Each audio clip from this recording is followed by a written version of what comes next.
Just asking అని ప్రకాష్ రాజ్తో తెలుసుంటుంది. ఈ మధ్యకాలంలో ప్రకాష్ రాజ్ కూడా చాలా ఎక్కువ మా మీద దాడి చేస్తుంటాడు గతంలో నుంచి కూడా. ఆయన ఇప్పుడు రాష్ట్రంలో అన్ని పోలీస్ స్టేషన్ తిరుగుతున్నాడు. అప్పుడు ఒక వ్యక్తి ఉన్నాడు, ఆయన గురించి అతను అంత పెద్ద హీరోయిన్ కాదు, రావాలనేసి ఒక ప్రశ్న అని ఒక సోషల్ మీడియా పెట్టుకొని ఆయన జనసేన వాళ్ళనే ప్రశ్నిస్తాడు. ఇంకెవరు పవన్ కళ్యాణ్ గారిని మాత్రం ప్రశ్నిస్తాడు, ఇంకెవరిని ప్రశ్నించడు. వాళ్ళు టిన్ బ్రదర్స్, రావణు శ్రావణు. శ్రావణ అడ్వకేటు, ఈయన రావణు. ఎలా ఉంటుందంటే ఇప్పుడు ఈయన పరిస్థితి ఎలా ఉందంటే ఆయన పవన్ కళ్యాణ్ గారిని ఆయన కుటుంబాన్ని నోటుకొచ్చినట్టు మాట్లాడతారు. ఇప్పుడు మేము విమర్శలు చేస్తాం, ఒక లిమిటెడ్ చేస్తాం, మీరు మిమ్మల్ని చూసి నేర్చుకున్నాం కాబట్టి మేము చేస్తున్నాం. ఈ ప్రశ్న రావాలనేవాడు ఒక్కసారిగా రాష్ట్రంలో హైలైట్ అయిపోవాలనుకున్నది ఇలా. ఎలా ఉందంటే వీళ్ళ డైలాగులు, మొన్నేమో కాపులు ప్రెస్ మీట్ పెట్టి రేపు మమ్మల్ని సీఎం చేస్తాడు 5 మందిలో ఒకరిని అడిగాడు. నిన్న వీళ్ళు దళిత క్రిస్టియన్లను ప్రెస్ మీట్ పెట్టి మీటింగ్ పెట్టి బహిరంగ సభ పెట్టి మమ్మల్ని డిప్యూటీ సీఎం చేస్తామని జగన్ అంటాడు. అంటే 2-3 దాంట్లో రావణు శ్రావణం, ఇద్దరు డిప్యూటీ సీఎం అయ్యే అవకాశాలు చాలా ఉన్నాయి వాళ్ళకి. వీళ్ళు జగన్మోహన్ రెడ్డి ప్రేమతో పవన్ కళ్యాణ్ గారు కక్ష అనిపించారు. ఎలా ఉంటుందంటే ఒకడేమో పోలీస్ స్టేషన్ చుట్టూ తిరుగుతున్నాడు, ఒకడేమో ఆయన కోసం బెయిల్ కోసం అన్ని స్టేషన్ తిరుగుతూ ఉంటాడు. అర్థమవుతుంది. ఈయనేమో లోపల తిరుగుతూ ఉంటాడు, ఈయన బయట తిరుగుతూ ఉంటాడు. వీళ్ళిద్దరు పని ఏమి, పవన్ కళ్యాణ్ గారు నిందలేసే పనే. వీళ్ళు ఎలాంటి వాళ్ళంటే వీళ్ళకి ఒక ఉన్నాడు బాస్, డండుస్కే బాస్ అని పేరు, డండుస్కే అన్నారు. ఆయనే ప్రకాష్ రాజు. ఆయన ఈడే ఒక విధవ, ఎవడు ఈ రావాలనేవాడు. వీడి దగ్గర ఆయన కూడా అడుగుతున్నాడు ఎలా మాట్లాడాలి మీడియాతో, ఎలా ట్విట్టు పెట్టాలని అడుగుతున్నాడు. ఈ ఒక వాయిస్ రికార్డు అందరికి పంపిస్తాం, మీడియా కూడా వినండి ఒకసారి. మేము గొర్రెలం కాదు, బానిస బ్రతుకు బ్రతకడానికి.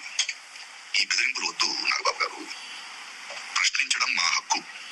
ఏ నాయకుడైనా, నేనే నాయకుడు అనుకున్న వాడైనా సమాధానం ఇవ్వాల్సింది బాధ్యత. అర్థమైందా? Just asking. బండి ఎక్కి పారిపోయిన వాడిని ఎందుకు అరెస్ట్ చేయట్లేదు రేవంత్ రెడ్డి గారు అని ట్వీట్ చేయొచ్చా తెలుగులో?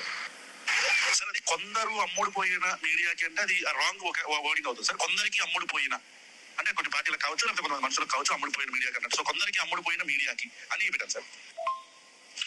ఇప్పుడు ప్రజలకి నిజం సమాధానం చెప్పబోతున్నాను. నిజం తెలుసుకోవాలన్న ప్రజలకి నిజం తెలుసుకోవాలన్న మీడియా మిత్రుడికి మరియు కొందరికి అమ్ముడిపోయిన మీడియాకి కూడా. ఓకే, అంటే నిజం తెలుసుకోవాలన్న మీడియా మిత్రులకు కొంచెం రెస్పెక్ట్ ఇవ్వాలి. అందుకే ప్రజలకి నిజం తెలుసుకోవాలన్న మీడియా మిత్రుడికి మరియు కొందరికి అమ్ముడిపోయిన మీడియాకి కూడా.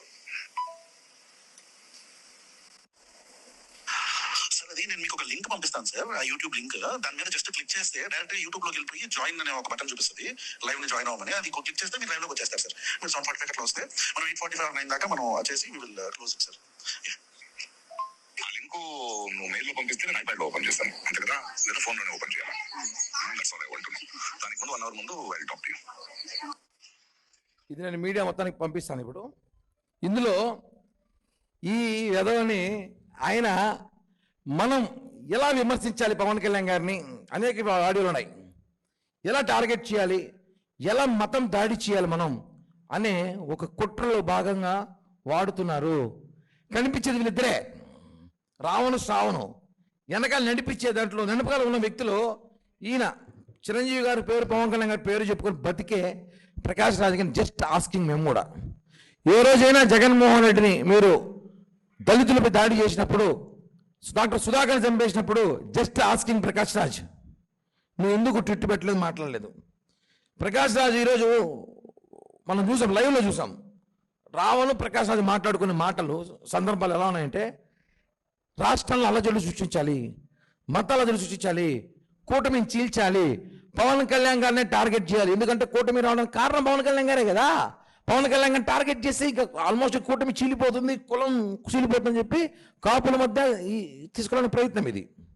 ఈరోజు అదేవిధంగా సోషల్ మీడియాలో కుట్రపూరితమైన డిబేట్స్ ఇద్దరు కలిసి నడుపుతారు. మనం చూసుంటాం. ఆయన ఒక డిబేట్ పెడితే ఆయనకి సానుభూతి, అయ్యయ్యో వాడు పిల్లోడు మంచోడయ్యా, వాళ్ళు అన్ని స్టేషన్లు తిప్పుతారేమి న్యాయం అంటాడు. వాడు బయటికి రాగానే ప్రకాష్ రాజు గారి వాయిస్లో నిజముంది, ఆయన మాట్లాడిన వాస్తవాలు, ఆయన నీతి నిజాయితీ అంటాడు. ఆయన వీళ్ళ డ్రామాలు.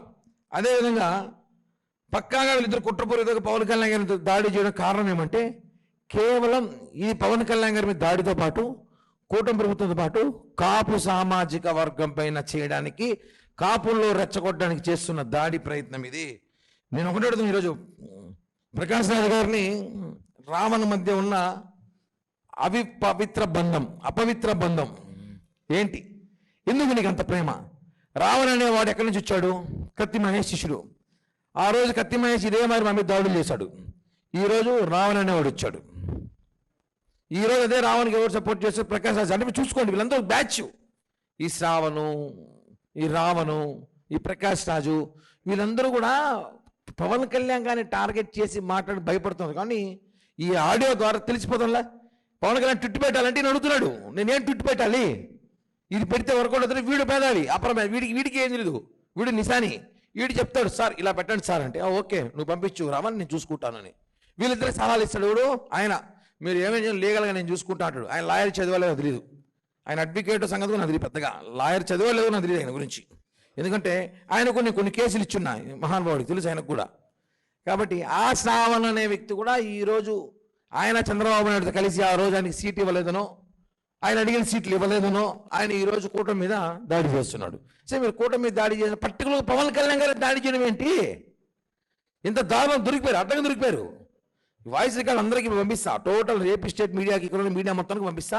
ప్రకాష్ రాజ్ అండ్ వీళ్ళిద్దరు మాట్లాడుకునే రావణ్ మాట్లాడుకునేది చూడండి. దీని బట్టి ఏమర్థమవుతుంది? ఇది మొత్తం ప్రీ ప్లాన్డ్ స్కెచ్, ప్రీ ప్లాన్గా గొడవలు, ప్రీ ప్లాన్గా వీలే చేసుకున్నారు. ఇది మాత్రం వాస్తవం. దయచేసి ప్రజలు గమనించాలి. వైసీపీ సోషల్ మీడియా ఏదో రావాలని అరెస్ట్ చేస్తామంటే అతనేమి అంత ఉత్తముడేం కాదు. అతను మాట్లాడిన మాటలు మీరు ఒకసారి యూట్యూబ్ బ్యాక్ వెళ్ళి చూస్తే చాలా ఘోరమైన మాటలు మా అధినేతను మాట్లాడారు. కాబట్టి ఈరోజు అతని మీద ఏదో పోలీస్ స్టేషన్ కేసులు పెట్టారు. ఆ కేసులకు కూడా అతను ఏదో ఓవరాక్షన్ చేస్తున్నా నాకు అర్థం కావట్లేదు. అట్లా అయితే మేము చాలా కేసులు మేము కూడా బదిలీ ఇచ్చాం. దయచేసి ప్రజలు ఈ ముగ్గురు ట్రాప్లో పడకండి, ఈ ముగ్గురు దొంగలే అని చెప్పి కూడా ప్రజలు తెలియజేస్తున్నాం.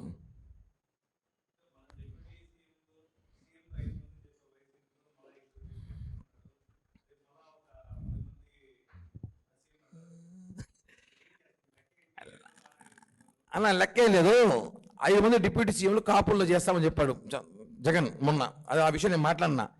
మొన్న మీటింగ్ పెట్టు 2-3 మేము డిప్యూటీ సీఎం అవుతాం ఛాలెంజ్ చేశారు. వీళ్ళిద్దరూ ఓకే, జగన్మోహన్ రెడ్డి పరిస్థితి అర్థం కాలేడా? వీళ్ళేమో సీఎం అవుతాం, డిప్యూటీ సీఎం అవుతాం, ఆయన పరిస్థితి ఏంది? ఇవన్నీ కూడా డ్రామా.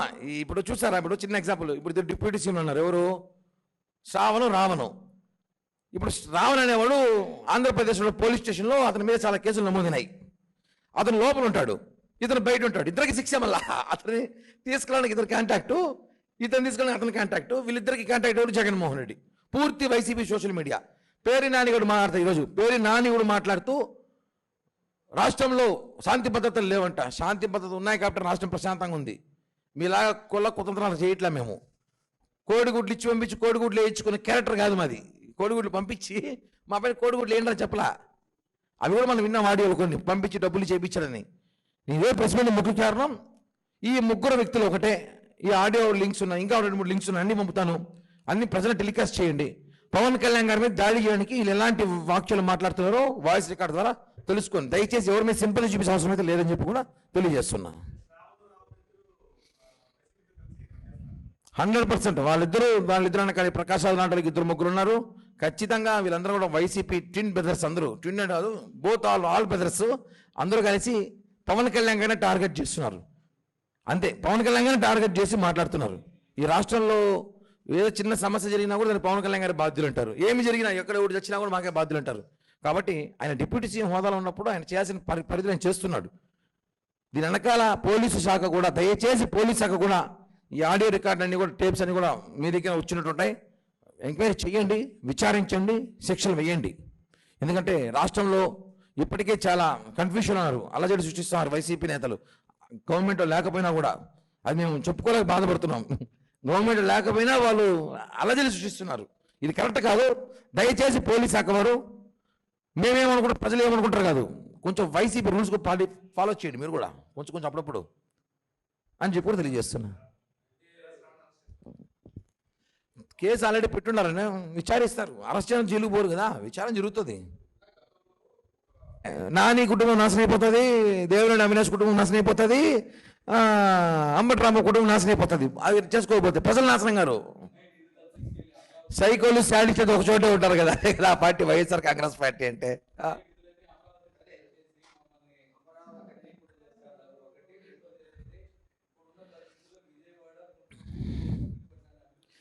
అవునన్నా, ఈ మాట నువ్వు అధికారంలో ఉన్నప్పుడు ఎందుకు అనలేదు?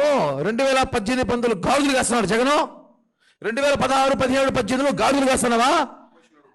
అంటే నువ్వు వైజాగ్ ప్యాలెస్ కట్టుకొని వైజాగ్ ప్యాలెస్ లో కూర్చొని నువ్వు ఇంకేమైనా చేసుకుంటున్నావా? నీకు అధికారం ఇచ్చారు, 151 సీట్లు ఇచ్చినప్పుడు నువ్వు ఏం చేస్తావు? ఆ రోజు నువ్వు గాజులు కాస్తున్నావు. వైఎస్ జగన్ అడుగుతున్నా నేను. ఆ రోజు నువ్వు ఎందుకు రాజధాని ప్రకటించలేదు? దమ్ముంటే నిజాల పవర్ ఉంది కదా. మోడీ కూడా చెప్తుంటున్నారు, మోడీ గారి దగ్గర పేసి దండం పెట్టి చేసుకొని వస్తానావు కదా, అడుగుండొచ్చు కదా. సార్ हमको बहुत बड़ा రాజధాని है, 110 కిలోమీటర్ హే, हम बनाएंगे అంటే పర్మిషన్ తెచ్చుకోవచ్చు కదా. ఆ రోజు నువ్వు ఎందుకు చేయలేకపోయినావు? హీరో వచ్చి మావి గన్ను, పక్కింటోడి గన్ను, ఏం నీకు సోదంతా? చెప్తున్నాం కదా, ఇవన్నీ కుదరదు. అమరావతి రాజధాని, ప్రజలు అమరావతి అయిపోయి ఉంటారు. నువ్వు చెప్పినావు కదా మావి గన్ను మెసేజ్ అమరావతిని చూసుకుందాం ఎలక్షన్లో, రేపు ఎలక్షన్లో పెట్టి చూసుకుందాము. ఇవ్వలేరన్నా, మాకు పనులు ఉన్నాయా? ప్రెస్ మీట్ పెట్టుకుని ఉంటారు 4-5 మంది మా నాటలు ఉంటారు. మా బాధ్యత అవన్నీ చేసే పనులు వేరే వాళ్ళు చూసేవాళ్ళు కొంతమంది ఉంటారు. మేము ఒకటే అమరావతి అభివృద్ధి చేసి చూపిస్తాం. 2029 ఎన్నికలు పోయే ముందు 2024 ముందు అమరావతి బిఫోర్ మేము చూపించే ప్రజల్లోకి వెళ్తాం. ఇది మాత్రం వాస్తవం. అమరావతి 5 ఏళ్ల ముందు వినున్నా, అమరావతి అనేది 29కి ఒక స్ట్రక్చర్ మేము చూపించి ప్రజలకు నమ్మకం కలిగిస్తాం. అమరావతి డెవలప్ అవుతుంది, అమరావతి రాజధాని అని చెప్పి ప్రజలకు నమ్మకం కలిగిస్తాం. ఎందుకంటే 5 సంవత్సరాలు వాడు మ్యాజిక్ చేయడానికి ఏ అయితే ఉంది. అమరావతి కాదు, జపాన్ నుంచి తెచ్చచ్చు అమరావతి 10 నిమిషాల్లో. ఏఏలో జపాన్ కాదు, వేరే కంట్రీ కూడా తెచ్చచ్చు. అమరావతి నిర్మాణం జరుగుతూ ఉంది, చేస్తాం, రోడ్లు వేస్తాం, మొన్న బిల్డింగ్లు కట్టినాం, వాటర్ తీసుకొస్తున్నాం, ప్రాజెక్టులు తీసుకొచ్చాం, కంపెనీలు వస్తున్నాయన్నా. మ్యాజిక్ కాదు జగన్ లాగా చేయడానికి. జగన్ అయితే జీసస్తో మాట్లాడి మ్యాజిక్ చేస్తాడు. అందుకే అందుకే 15 సంవత్సరాల కూటమి ఉంటుంది. 15 సంవత్సరాల కూటమి ఉంటుంది. 15 సంవత్సరాల్లో అమరావతి మరో హైదరాబాద్ చూపిస్తాం మేము. స్టాండ్ అవును. 2029కి 2024 ముందు అమరావతి, ఇప్పుడు అమరావతి 5 ఏళ్ళ అభివృద్ధి చూపించి వెళ్తాం ఎలక్షన్కి. థ్యాంక్ యూ అన్న, ధన్యవాదాలు. జై హింద్. నేను తిట్టి నిన్ను పొగుడు తప్పుకుంటావునా? నిన్ను బండబూతులు తిట్టి ఎలా? వాళ్ళు మాట్లాడింది ఎవరు అసలు? వాళ్ళు ఎవరిని మాట్లాడారు? పవన్ కళ్యాణ్ అనే వ్యక్తిని జనసేన పార్టీని మాట్లాడి ఈరోజు వాళ్ళు ఎందుకు పరామర్శిస్తాం మేము? ఏ అవసరం ఉంది మాకు? అతను ఏం మాట్లాడుతున్నారు? పవన్ కళ్యాణ్ గారి కుటుంబాన్ని, వాళ్ళ తల్లిని, పిల్లల్ని మాట్లాడుతున్నారు. వాళ్ళు మాట్లాడినోడికి మేము అరెస్ట్ చేస్తాడు, ఖచ్చితంగా అరెస్ట్ చేస్తారు. ఆ రోజు మమ్మల్ని అరెస్ట్ చేయాల? ఆ రోజు జగన్మోహన్ రెడ్డి మాట్లాడినందుకు నన్ను అరెస్ట్ చేశారు, మా జనసేనకు అరెస్ట్ చేశారు, చొక్కలు బట్టి లాక్కెళ్ళారు. ఇంకా వీడియోలు, ఈరోజు కూడా వీడియో వచ్చింది 3 years ago అంట. పొద్దున ఇన్నిసార్లు కేసులు పెట్టినారు, అప్పుడు మాకేమైనా మాట్లాడారు ఎవరైనా? లేదే. కాబట్టి ప్రభుత్వంలో ఉన్నప్పుడు, ఒక డిప్యూటీ సీఎం హోదాలో ఉన్నప్పుడు పవన్ కళ్యాణ్ గారు విమర్శించినప్పుడు ఖచ్చితంగా అరెస్ట్ చేస్తారు. దాన్ని మీరు శిక్ష పడాలి, కోర్టులో చెప్పుకోండి ఏమనంటే. ఇది వాస్తవం ఉన్నా. అదే బాధ. సరైన కేసులు పెట్టడం బాధపడుతున్నా. ప్రభుత్వం ఫెయిల్ అని చెప్పగానే హోంశాఖలో వాళ్ళకి సరైన శిక్ష పడట్లని బాధపడుతున్నాను నేను. నేనే కాదు, జనసేనకు అందరూ బాధపడుతున్నారు. అంటే మా మీద దాడి చేస్తే మేము అప్పుడు పోతే జైలుకి వెళ్ళాం మేమందరం. వాళ్ళని జైలుకి పంపలేకపోతున్నాం. ఏంటి ఆ సెక్షన్లు అర్థం కావట్లే. సెక్షన్లు బలంగా ఉన్నాయా లేకపోతే లాయర్లు బలంగా ఉన్నాయో అర్థం కావట్లే మాకు కూడా. ఇది గవర్నమెంట్ చూసుకోవాలి సీరియస్గానే. మేము కూటమిలో ఉన్నా చెప్పాల్సి చెప్తున్నాం. మేమేమి పొగడట్లా, హోమ్ మినిస్టర్ కానీ మేమేమి పూజించట్లా, ఉన్న విషయం చెప్తున్నాం మేము. ఒకటండి, ఆయనకి ఏ శాఖ ఇచ్చినా ఆయన అద్భుతంగా చేస్తాడు. అది ఏ శాఖ అయినా సరే, హోంశాఖ మించిన శాఖ అయినా కూడా సరే, ఆయన అన్ని శాఖల అర్హత గల వ్యక్తి. గారి గురించి మాట్లాడారు కాబట్టి ఆయన మా మీద పెట్టే కాన్సన్ట్రేషన్ ఏదో నిజంగా ఆయన వృత్తిలో పెట్టుంటే, ఆయన అడ్వకేటు, నేను ఒక కేసు ఇచ్చిన ఆయన కూడా తెలుసు, నాదో కేసు ఉంది ఆయన దగ్గర. నేను మళ్ళీ ఆ కేసు దాన్ని మార్చుకున్న సంగతి ఆయన తెలియదు. నేను మార్చుకునే ఆ కేసు కూడా. ఆయన సర్టిఫికేట్లు, ఆయన స్కూలు, కాలేజ్ సర్టిఫికేట్ అసలు చూస్తే బాగుంటుంది నాకు. ఎందుకంటే ఆయన ఏం చదువుకున్నాడేమో. ఆయన కాన్సన్ట్రేషన్ అంతా మా మీద పెట్టేది. నిజంగా ఆయన ప్రాక్టీస్ మీద పెట్టుంటే నిజంగా ఆయన సుప్రీంకోర్టు జడ్జి అయ్యేవాడు. అవకాశాలు ఉన్నాయి. ఆయన గెటప్కి, ఆయన సెటప్కి, ఆయన ఉందాతనం, ఆయన ఆర్భాటం చూస్తే, ఎవరైనా చూస్తే సుప్రీంకోర్టు జడ్జి అనుకుంటాడు.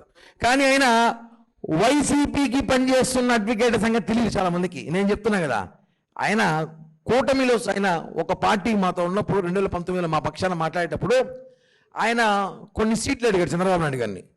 ఆ సీట్లు జనసేన గారిని ఎక్కువ సీట్లు అడిగాడేమో నా కోరిక అనుకుంటా. కాబట్టి కుదరదని చెప్పేసరికి ఆయన బయటకు వచ్చి మమ్మల్ని విమర్శ స్టార్ట్ చేశాడు. ఆయన టార్గెట్ పవన్ కళ్యాణ్ గారినే మాట్లాడుతున్నాడు. రాష్ట్రం అంతా చూస్తాను. మేము చెప్తున్నా శ్రవణ్ కుమార్ గారికి, Shravan Kumar garu the supreme of advocate, supreme of లానో మీకు చెప్తున్నా, మీరు కాన్సన్ట్రేషన్ కొంచెం ప్రాక్టీస్ మీద పెడితే కొన్ని మంచి కేసులు వస్తాయి. హైకోర్టు కాదు సుప్రీంకోర్టుకు పోయే అవకాశాలు ఉన్నాయి. ఎంతసేపు విజయవాడ చుట్టూ తిరుక్కుంటారు మీరు కూడా. నా సలహా, నేను మీకు బాగా తెలుసు కదా, మనంతా కలిసి మా కేసు మీరే చూశారు అని చెప్పి కూడా తెలియజేస్తున్నా.